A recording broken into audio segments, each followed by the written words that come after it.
presented by T3.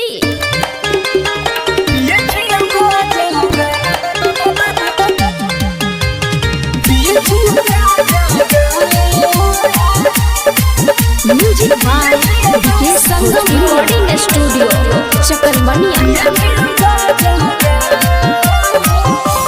प्यार कोली हमारा से शादी के हुआ सदे कोली साजा गे। प्यार कोली हमारा से शादी के हुआ सदे कोली साजा गे। याद में तोड़ा सुन दिल तोरनी पिए छियो गाजा गे। याद में तोड़ा सुन गई पति तनी पिए छियो गाजा गे।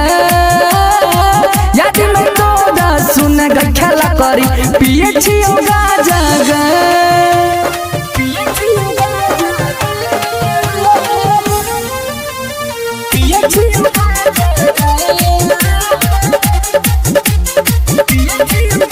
Singing by Sagar Suman।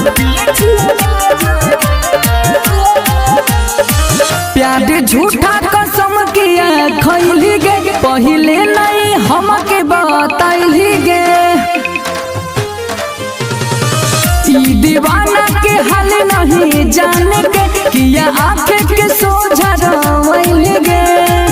मीठी मीठी बतिया मिलल सारी रतिया देख दिल में तो गलही दागा गे। याद में तोड़ा सुन गई पति तनी पिए छियो गांजा गे। याद में तोड़ा सुन गई खेला करी। Music by DK Bhojpuria।